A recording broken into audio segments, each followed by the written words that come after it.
Welcome to Kingsman Software's Beyond the Build podcast. At Kingsman, we pride ourselves on building enterprise-quality software, and we have the privilege of meeting some pretty interesting people along the way. Come join us to meet the visionaries, the disruptors, the entrepreneurs, and the innovators that envision new technology solutions and then bring them to life. Come join us to hear what happens beyond the build. From the Kingsman Bourbon Studio, this is Kevin Carney, one of the managing partners at Kingsman Software. I'll be hosting today's podcast. Joining me today as our sound and video engineer is Bill Clarisi, who is not only our intrepid CEO, but also our resident Buffalo Bills fan. Hooray! Yay!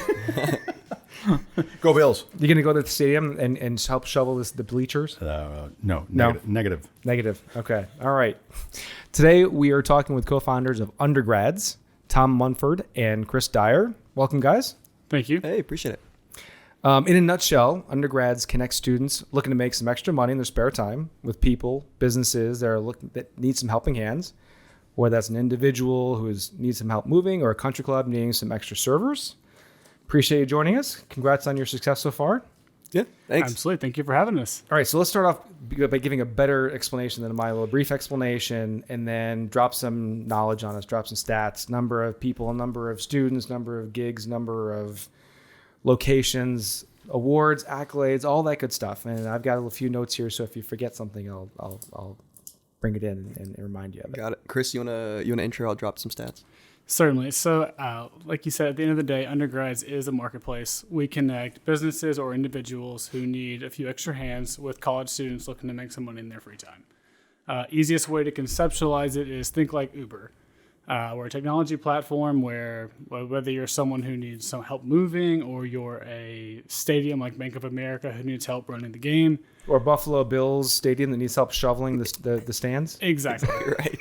You can go on our web app. You can post out what you need. So let's say I'm Bank of America Stadium. I need 100 servers to operate for the Carolina Panthers football game, although being 2 and X, probably don't need 100. We need 3 servers. Yeah, exactly. We need someone to help turn people away. But no, you can post out jobs. So then you post it on our app. Just like Uber, those jobs get posted out to the students. They can see it. If they've been credentialed to work this type of jobs, they can sign up, apply for it on the app. Then they can go work the job, get paid, all of that straight through the app. So again, like Uber, but for anything from moving jobs, hospitality jobs, etc. That's really what Undergrads is, and how we got to that. Thomas can share more about of how we are eventually where we are today. So we started about 5 years ago. I guess, wow, time goes by quick. 2017, so almost 7 years ago. Yeah, you're old. Yeah, it's catching up. Not quite 30 yet, though, but it's sneaking up on me. And so we started about 7 years ago in the moving industry. And then in 2020, we went full-time, so about 4 years doing it full-time. And then, we expanded to pretty much every market in North and South Carolina, Charlotte, Raleigh, Durham, Myrtle Beach, as well as Charleston, Columbia, Greenville, South Carolina, and then we expanded out to Texas and then down into Florida, and then most recently over into Las Vegas, Nevada. We've done over 30,000 positions that have been filled on the Undergrads platform. We've got roughly 10,000 students that operate on the platform now, and by doing that, we've been able to give back to students a couple $1 million, over millions of dollars to students over the course of their academic career, which is awesome. It's amazing. It's something we didn't have while we were there, and so we made it ourselves, and now every student can kind of enjoy it. So you guys started this while you were at Clemson, right? I will make all the Clemson jokes here. We'll leave those aside. Yeah, please. So, you may get beat up. But you guys did it on your own. Like you were making someone on your own side, right? And some side money. And then you kept expanding it and putting stuff out on Craigslist and Yeah, explain that a little bit, how you got going. Yeah, so we started on Craigslist while we were in Clemson. Okay.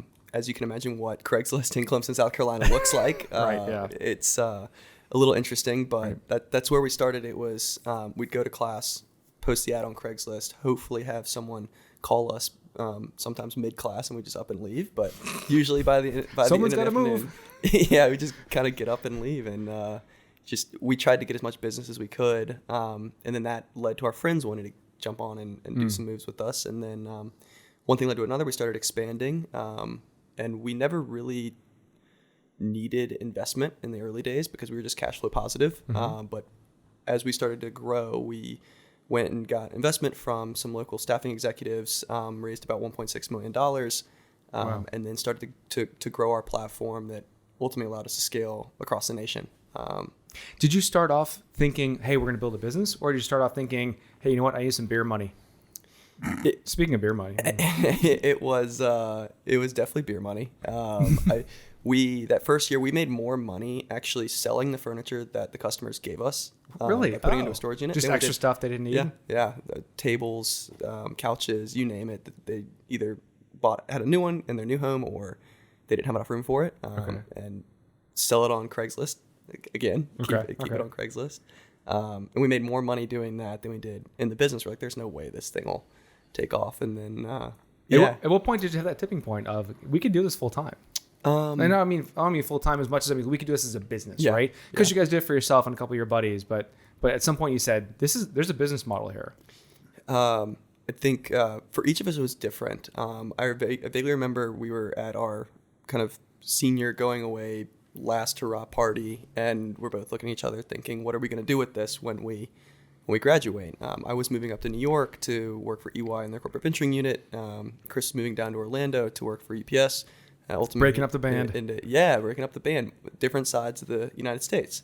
And so we kind of had to have a decision on what we wanted to do. And like, if we can subsidize rent just a little bit, that would help a lot. And we did a lot more than that, but that was our idea, is just, let's just keep it going and see what happens. And I think that's kind of been the motto of what got us to where we are today, is like, let's just get through it and see how far this could go, how big could it get, rather than how soon could it fail. And it's kind of what we envision. So you guys were all like business majors, and you went through an incubator to go figure all this stuff out, right? I wish. Yeah, it could have sped some things up, but no, we were all trial and error, pure grit. What was your undergrad? Industrial engineering. Right. Yeah. So I was being a little facetious there, but so you guys didn't have that background necessarily, right? It's a lot of grit and hard work. Yeah. And I think it's more, Chris always has this driving vision of just wanting to go do other business. He pulled together a boat detailing business in college as well. So it was always this very entrepreneurial always then? Yeah. Okay. How do we get people to go do services? There's services to be done. Students have time. How do we pair that up? And ultimately moving was something that worked out for us. Okay. All right. So I'm going to stick with that moving theme here. Okay. We're a little bit of an icebreaker. I'm going to get your take on some things about moving. All right. So I had some facts about moving, but they're really dumb. So I moved on to something different. All right. So I want your opinion and your answer and why. So if you're going to move, do you purge your stuff, then pack it and move? Or do you just throw your stuff into a box, move it, and then purge it? You just pull it out at the other new location. Like get rid of it. Yeah. Before you move. Yeah, you gotta pull you have to get rid of the old chairs you didn't like, and you got rid of the books you didn't need, and all the, I don't know, the crap you've collected over the years. So do you purge and then move? Do you move and then purge? Do you want to go first? Chris. All right, Chris. Well, I think there's two types of people. No, not you. Not just you. What do you do? So stand there are two on types this. of people. There are the people who purge and then move, and then the alternative. There's not really a middle ground. Who are you? I am far on the side of purge and move. Purge and move. I am a minimalist. I think moving is an opportunity to get rid of the stuff you don't need. All right, I know, but are you gonna move it? All right, so you're purge and move. All right, yeah. And take a side and don't wishy-wash like Chris did there. I think if you've been in the business as long as we have, you are a purge and move person. Purge and move. You all do right. not want to touch it twice. If you can get rid of it and you don't have to move it, I'm throwing it away. All I'm right. trying to give it away first, but it's getting thrown in the trash. Bill, purge and move and purge.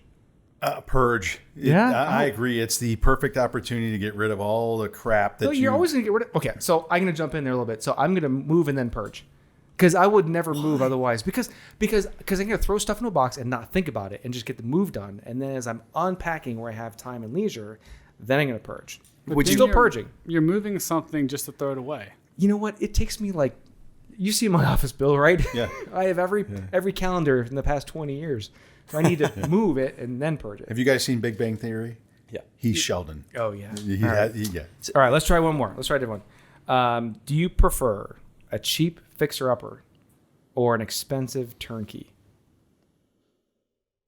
In regards to You're going to get a new house, a new apartment, right? So do you want to go buy a cheap house that needs a lot of work, that you're going to put some effort into and some money into and make it your own? Or you just want to walk in, pay the money, and just it's all ready to go? I would want to buy something that I can develop from the beginning. All right. So neither one. I would want to have a custom build. Oh. I want it to be turnkey, but I want to be the designer. You're choosing answer C. Okay. Correct. All right. Okay. Option C. Okay. I'd probably go fixer upper if I had to pick one or the other. Yeah. Okay. It's Are you handy like that? yeah, pretty handy. Yeah, Okay. yeah. You have a vision of what things would look like? Yeah. Okay. Yeah. All right. Yeah. In New York, I had a 12-foot ceiling, but my room was like 4x4. Oh. And so I built a loft. Oh, yeah. And put a TV in there. Maybe two of them. Yeah. Yeah. Almost On top of each other, Yeah, right? almost. So it's you can do stuff with it. Okay. Bill, What was the question? you're drinking beer. Are you getting a cheap fixer-upper, or are you getting an expensive turnkey? Oh, I don't. When I was younger, I would say probably get the turnkey. As I get older, I like to do things myself. Oh. So I have no vision. I'm just buying it. Let someone else have the vision. I walk in. It's great. You walk in and you're like, this is just exactly what I need. Exactly what I want. Didn't have to do anything. On the same page. Okay. I want to be able to design it, but don't want to actually have to do it. Well, I want it to look like I want. I mean, I don't want to. I don't want turnkey, and I don't like it. But Yeah. I have a question on the. You going back? You got to go back to the purge because this is wild. So, would you prefer to pack or unpack? I love both. Because both suck. No, I really? I love both. Oh, wow. Yeah. I don't know. There's something cathartic about like organizing and then pulling stuff out. I don't know. Okay. Well, that explains it. Kevin, Yeah. Penny. All right. Third question. What is the first thing you plug in to your new place? So you get into the new house, new apartment, wherever you're going. What's the first thing you plug in? Chris. Probably charger to my phone. Charger to your phone. Yep. Yeah. That's high on the Family Feud survey list. It's like that's 90 points. Yeah, that's right. Yeah, exactly. Ding. Where's your soundboard, Bill? Oh, sorry. All right, you're ready. asleep at the switch. Yes. What are you plugging in? Oh my gosh. Probably phone. Phone? Already been chosen. Yeah. Yeah. All right. Number 2 for 8 points. Bill? Is, Yeah. I don't. That's Apple it. Watch charger. I don't know. That's What? two things. watch Phone and the charger. watch. I don't. That's like All kind right. of the only two electronics. All right, Bill, what are you plugging in?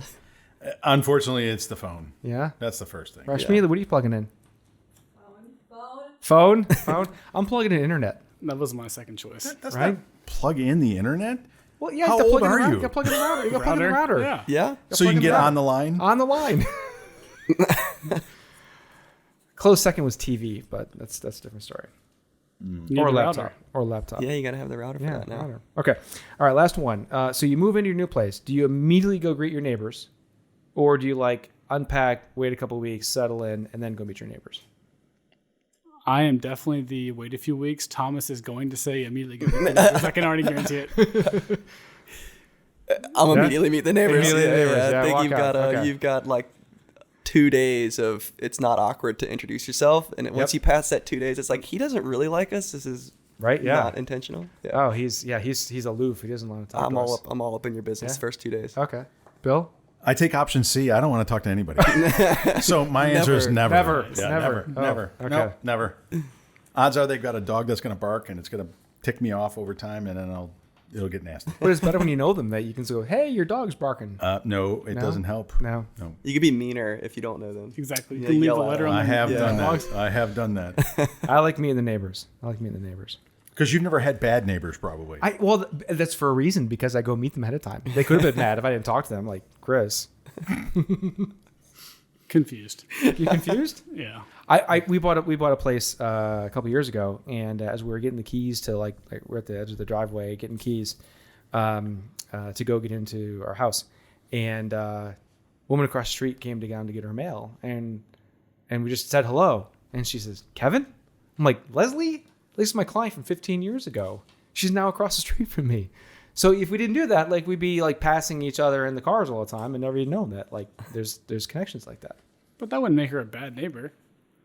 Well, no, I'm saying if you don't talk to them, like then you can't, like when you got a package on the door or on the porch, and you need to go get it, or Couldn't that be a thing, though, where you should be able to see the people who live next to the house that you're going to buy before you buy it? You know, that's actually a good point. Like, there should be great Yelp idea. reviews for Yes. streets, right? Yes. Or Yes. just individuals. Like, Yes. I'm gonna rate my neighbor. Yes. That's a great business. Well, yeah. Could be. Well, Some privacy laws. there could be some repercussions as well, like pushback and whatnot. But okay. All right. So let's get back to the actual conversation here. So you pull two things together, right? You're pulling these jobs and you're pulling the people pull together. So let's look at both sides of this marketplace. How hard is it to find events? So like people don't move extraordinarily often. They kind of move once and then they're not going to be another client for some time. So you have to go attack and with ads and SEO and whatnot and find those opportunities. And then you moved into catering and hospitality and whatnot and help understand how you got into that and why you got into it and is that better and ebbs and flows and people move in the summertime. Given the whole that half of the marketplace of getting the event set up.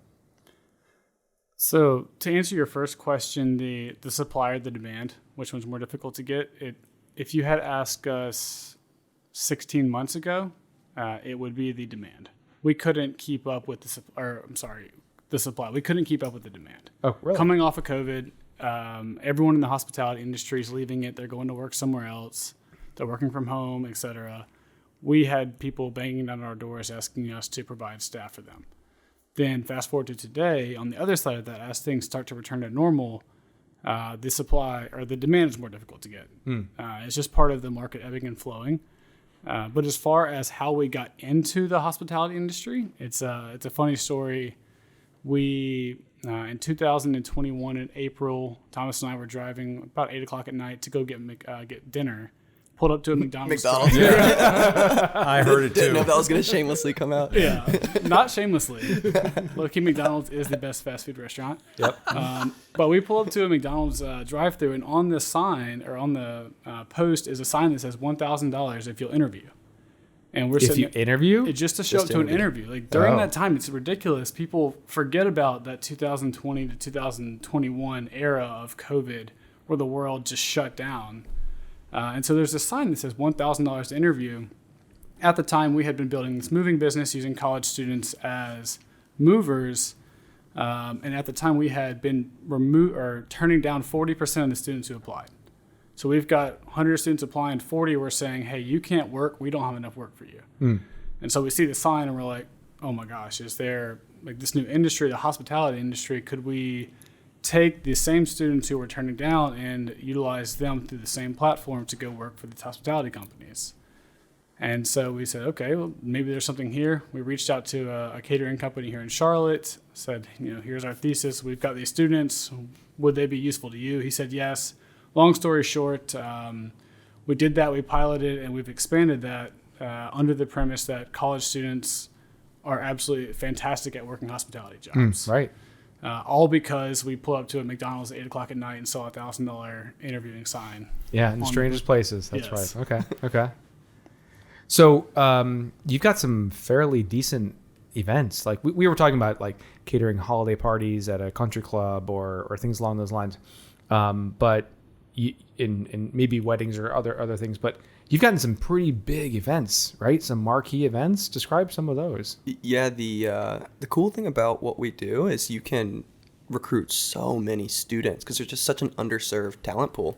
You don't have to pull from the same people that every other talent agency is pulling from. It's like an untapped market, right? Because exactly. Because they can't work a full-time job because they already have a full-time job, but they can work part-time and probably on the weekends or in evenings when these events are most needed, right? Yeah, exactly right. And so we can just recruit a ton of students. And so these large events are actually our bread and butter. So the small ones we can still fulfill pretty easily, but we can fulfill the large events so much more effectively than our competitors just because of the talent pool.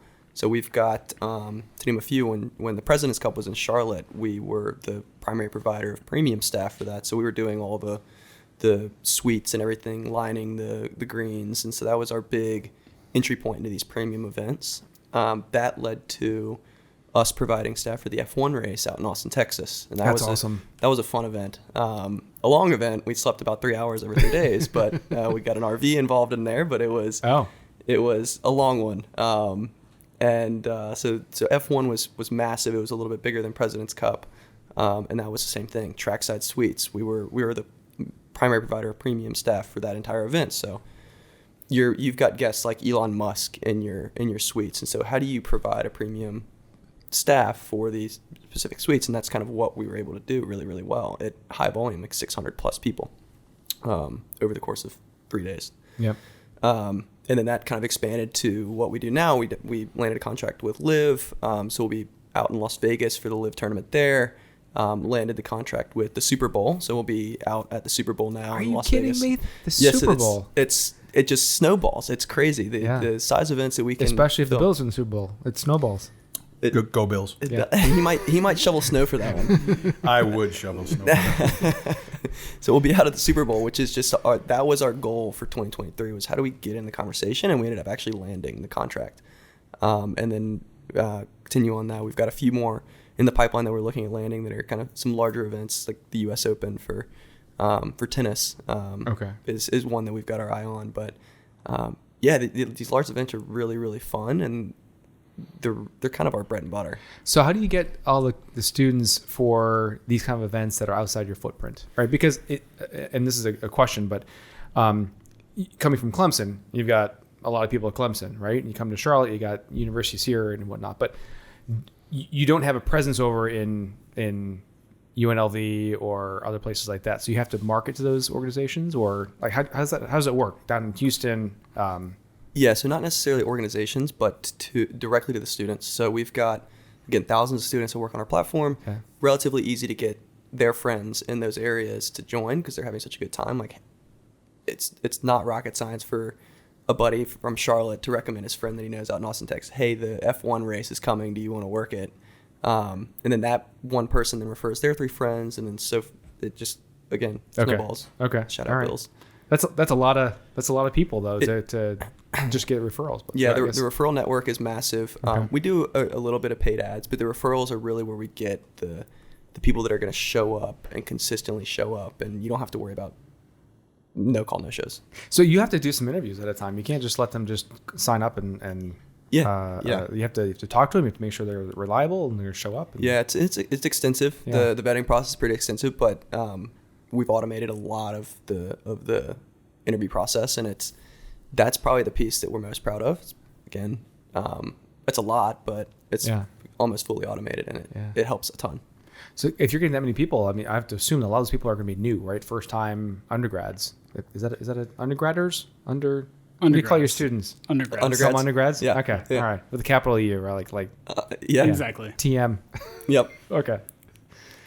But so a lot of those will be first time, right? And then do you go through some sort of like after, like I don't know, not Yelp review, but feedback, so that like if this guy didn't show up, you're like, okay, they're blackballed, they're not coming back again. Or if this guy did a really excellent job and he's getting 5 stars, and he's going to be on top of the list next time. Do you do some sort of rating system or? Yeah. So the rating piece is really important for us. So it's on both sides. So the client can actually rate the students, and then the undergrads actually get to rate the event. Oh. So if 600 people then review the F1 race, we actually get a ton of really good feedback to present to the clients. Hey, these are some areas for improvement for next year. And then if these get fixed, then it should be a pretty seamless event for you guys. And same thing, vice versa. The client rates the students, all the managers rate the students. And it's not just 1 to 5 stars. It's on soft skills like communication, teamwork, leadership that the students can then use to help prepare for jobs in the future. Oh, okay, great. I do want to tie to this, though. You ask how we recruit. Yeah. You post an ad that says you can work the Super Bowl. Oh, Come on. It's not that hard. Who wants to get front row seats, hang out in the box at the F1 race? Right. Yeah, exactly. Okay. Yeah. You can call me. I'm gonna apply. Do you have to show like my college ID? No. It's pretty much anybody that wants to join can join it. Yeah. But for those large events, it really does come down to that. It's much more difficult to get someone to go work some random wedding. Yeah, if you say like the F1 race or the Super Bowl. Like everyone who's in the world is going to apply to it. Yeah, it's true. I can make some money and rub shoulders with Elon Musk or something like that. Yeah, okay, all right, that works. What is your marketing strategy? It sounds like that you guys for the events. I mean, it sounds like you connected with a catering company. You connected with some sort of event promoter. or event organizer, which other marketing strategy? You had Craigslist earlier. Do you got SEO? Do you have ads? How does that work? For the events, it's all reputation based. Mm-hmm. And so we landed, the first catering client here in Charlotte got us our second client through word of mouth and so on and so forth. And then that allowed us to do the first large event we did. Then that same client who we did the President's Cup with did the F1 race in Austin. That got us the F1 race in Austin. The client we worked with for the F1 race was the one doing the Super Bowl in Vegas, which allowed us to get that one. It's a very tight-knit group because of the exclusivity of the events, that they only work with select partners. And so if you can get in with the right people, that's what allows you to do more of those on the event side. You guys have to be pretty unique, right? I mean, there's probably a few competitors, but they probably pull from a different talent pool, right? Like by pulling from undergrads, you get a lot of people that are up-and-comers, ready to work hard, to get some experience under their belt and kind of prove themselves. That's got to go a long way towards providing high customer satisfaction for your event providers, your event organizers. That's exactly right. We call it bread and butter, is premium suites. Okay. And so you can provide staff back of house who isn't in front of the customer or is working concessions or is taking tickets. But really where we sit is the people working in the suites. So the server serving the food to the Elon Musk or the people who are paying the hundreds of thousands of dollars to have a suite at the F1 track. Because we provide the clean-cut, reliable types of individuals that you want to put in a suite. Mm-hmm. That's really where we've made a name for ourselves, is doing stuff like that. Okay. Yeah. That's where your brand's very important, huh? Yeah. Do you have many channel partners like realtors, or I think you mentioned storage companies in the past? So in the early days, we used to. Okay. Not anymore. No. It's funny. We started on Craigslist, so the advertising was free. And then really the best thing that ever happened to us was Craigslist charging $5 to post an ad. Because by that time they started charging, our other competitors were like, I'm not going to pay that. But for us, it was like, okay, that's the cost of doing business. We can kind of afford this now. And it just wiped off probably half or 3/4 of all of our competition from the ad space. And then so we just kept blowing it up. And that was kind of our easy entry to digital ads. Okay. And then so we stopped really going and driving around delivering these like business cards to the storage units and realtors and everything. We reeled it in and said digital ads are the way to go. One, because you can track it. And two, because we know exactly how much we're spending and what the actual return is. And so now we're fully digital ads across the board. And that's how we get all of our business from the moving side. Okay. You and Bill can have a conversation later about tracking metrics around marketing data and things like that, right, Bill? That sounds like a blast. Yeah, doesn't it? Yeah. It's funny that the digital ad space has come so far. That I saw a video of who was it? Jeff Bezos in the early days talking about Amazon and how they have to. It would be crazy to build a URL for every single book, and then here you are. It's like pretty easy to do that now. And yeah, sure. It's funny. So you guys were generally in the Southeast, right? Like North Carolina, South Carolina, Florida, a little bit of Kentucky, maybe. Yep. It sounds like you're going to be moving over towards Nevada as well. How hard is it to stamp out another region, right? Is it you get the students first, you get the events first? Do you need people, boots on the ground, to manage the events? Like how hard is it to expand nationwide? And as a corollary of that, does that require capital? It's relatively easy to stand up. The tricky piece is to do it successfully. So you can start a location overnight. Finding the students easy. With digital ads, you just ramp up your spending, but to keep quality over 3 months and then start to get repeat customers where they're referring you that's the tricky piece. It just takes a lot of time and attention.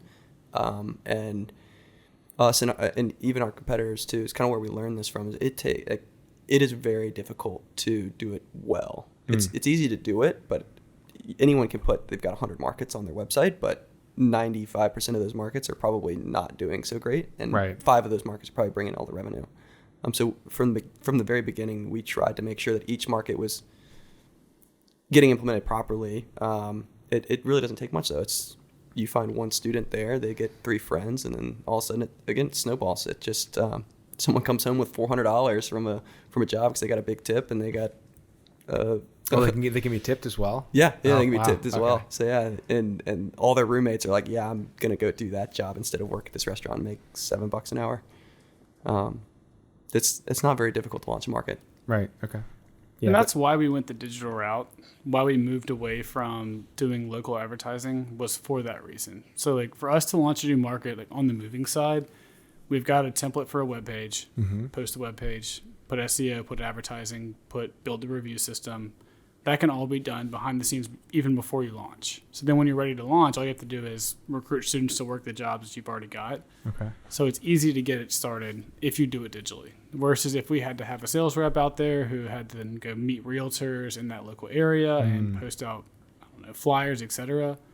That makes it more difficult. But doing it all digitally makes it easy to get the demand, and the supply, as long as there is demand, is easy to get as well. Gotcha. So it sounds like you must have a good technology platform in the background where you can't do all this paper based, right? You've got to have people apply electronically. You've got to have people manage all the events and the schedule. So you've got a platform to do all that, right? Yeah, We do. Yeah. Yeah, one of the greatest discoveries we've ever made was Zapier. Right. It is It's cool stuff. Yeah, if no one's ever heard of it, it's an automation platform. Zapier is an automation platform. Plug Zapier. Click the link here. Yep. It is awesome. Use discount code Undergrads. Yeah, perfect. It is great. So we almost had one of the highest tiers that you can get on Zapier from just the sheer automations that we're running through it, because it literally does so much for our business. And then on the back end, once we created a platform that we knew worked, we used pretty much every API to build our initial MVP. So it was Google Calendars, Stripe, you name it. We were probably using it. And then once Zapier kind of got us to where we needed to be, we had a proven MVP. Then we took that to a dev shop, and then they built our in-house proprietary product. Got it. But again, Zapier, like we don't know how to code. We're not developers, but on Zapier, I'll run laps around somebody on Zapier. It's amazing how much low code and no Yeah. code has really helped out the marketplace for entrepreneurs. It's crazy. It helps you find product market fit too. That's true, Like, right? It helps you work through all the things that versus pay, unless you have an in-house developer, someone on your co-founding team who can do the work, allows you to experiment, find out what works, what doesn't, without having to waste capital that either you have to raise or make through profits. Right. And so Yeah. that's been an incredible asset to us. Yeah, being able to pivot without the concern about, pivoting is going to cost me a lot of money is probably very refreshing, because pivoting has fewer switching costs, I guess, when you're with a low code, no code platform. Yeah. And you can reuse your code. So for moving, we used our MVP. Well, it depends on what you pivot, I guess, right? Right. Yeah. Right. For moving, when we launched the hospitality side, we use a different kind of checkout system and a different time and attendance system. Okay. But we were able to implement our new system for the hospitality side, for our MVP, by utilizing our very first moving system, even though we were using the new proprietary, fully coded development. It was like, let's just reuse this old dinosaur, Right. and bring it back to life. It was kind of scary relaunching it, thinking, does this thing still work? But yeah. But it's always on the bleeding edge, it sounds like. I mean, I remember doing this as a capital markets firm where they're always building out new products. But to build industrial strength on the new product, you didn't know what you're going to build yet. And so you just try it out on the edge and you hack it together just to make sure it would work and see if it's a product you want to continue selling and whatnot. Because what if you did catering and you realized it was a dud, right? It was only good for 2020 and then it dried up. Why would you spend all that time and effort to go do that? Yep.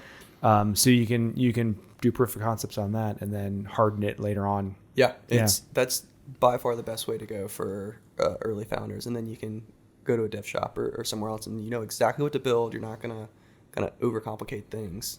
Gotcha. It also allowed us to understand what we needed to build. So I had been in the moving space for years. We're going in the hospitality space, and neither one of us had ever been to a wedding.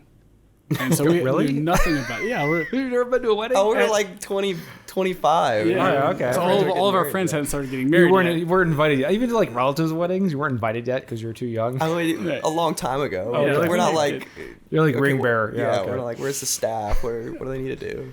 And so the first time we went out to work a wedding as like for the pilot event with our client for the catering company, We go out there and they say, hey, wear black shoes. We wear dress shoes. Turns out we're on our feet for 12 hours and wearing dress shoes is like the exact opposite thing you want to do. And so I say all that to say that you have no idea what you're going to build. We had no idea what we were going to build. And so if we had invested in the time and energy and resources to build out a technology product, we would have built the entire wrong thing. Yeah. And so using the low code, no code allowed us to test and figure out what to build before we actually went out and built it. Right, and you probably had a quicker time to market as well. So you could build something that's just it's going to work for this wedding. We're just going to get out there. We're going to do it, and then as opposed to sorry, we can't do the wedding yet because our platform isn't ready. Yeah. Right. We can't take more than one uniform. If you need someone to wear a black shirt instead of a white shirt, we don't have the ability to do that on our platform. Oh, that's tricky. Yeah. So that's probably the biggest benefit for us is it allowed us to just move faster. Okay. So bring it all together here. Like if we wrap this up, I mean, you've got strong demand, you've got great supply, you've got a platform that can help you scale. You can move into new geographies.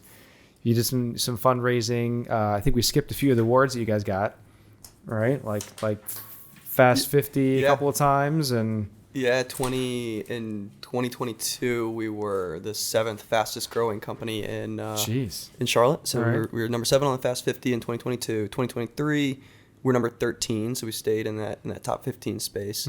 We were for our fundraising in Charlotte, like how we raised our funds, we won Dealmaker of the Year in the Charlotte market. What does that mean? I know you wrote that down, but I didn't know what that meant. So it's an award that they give away for fundraising events in the Charlotte market. Okay. So you can, whether it's through angel investors, that sort of thing. Okay. We raised 1.6 through angels strategically, and then we raised a little bit more through debt equity on the other side of that. But when you put it all together, we ended up getting awarded.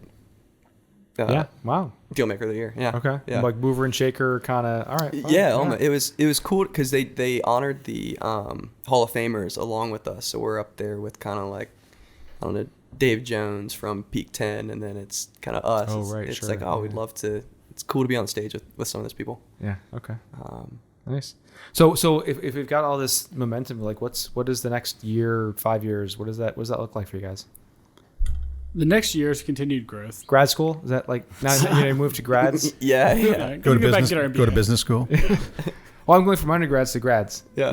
Got it. Well, it's funny you say that though, because in the immediate year is continued growth. So we've got product market fit. We've got a product that can scale. We are scaling. That's what we're doing. Is we're just expanding geographically, acquiring larger clients.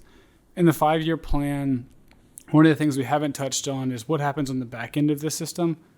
So we do all these high volume, call them like entry level jobs where a student goes and works as a server or a mover. But like Thomas said, they get rated. So the client rates them on teamwork, communication, leadership, all those soft skills that when you're looking to hire someone out of college, those are the skills you're looking for. So what Undergrads does is it creates a more diverse resume for a student. So not only do you have your academic information, but you also have, hey, John has worked 25 jobs in undergrads. They've got a 5-star rating on all these skills. That carries weight. And so we create a dashboard or a profile where the student then can present that to potential employers. In the future, we plan to utilize that data to then expand into internships, full-time jobs, and help students begin their career when they graduate college. Interesting. Okay. It's kind of like a transcript for undergrads. Right. It's undergrad score. Undergrad score. Yeah. You trademark? TM. Okay. Yeah, it's trademark now. You said if you work 25 jobs. Is that common? Someone work 25 jobs? Yes. That many? Yeah. It's probably the average is around 10 to 15. If you had to put 50%, so I guess it wouldn't be common, it'd be a little bit under, but 25 isn't uncommon. Okay. What's the max? Yeah, they got it on the outliers, right? Yeah.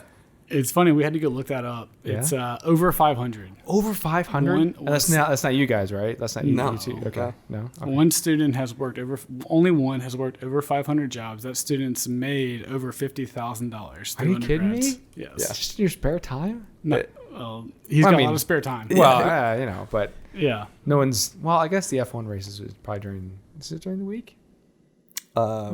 Over the weekend. Oh, the weekend. Yeah. Yeah. Okay. All right. But this student joined us as a freshman and Okay. has worked all 4 years. And so Okay. over the he's worked 125 jobs a year, which means on average he's worked right around one every 3 days. It's a lot of beer money. I That's tell a you. lot of beer money. It is a lot. Yeah. of your Yeah. money. But he's crushing. Yeah, he Yeah, that's does a lot crushing. of jobs. Good for him. I mean, he's working hard, making lots of money. This is Yeah. your little brother, isn't it?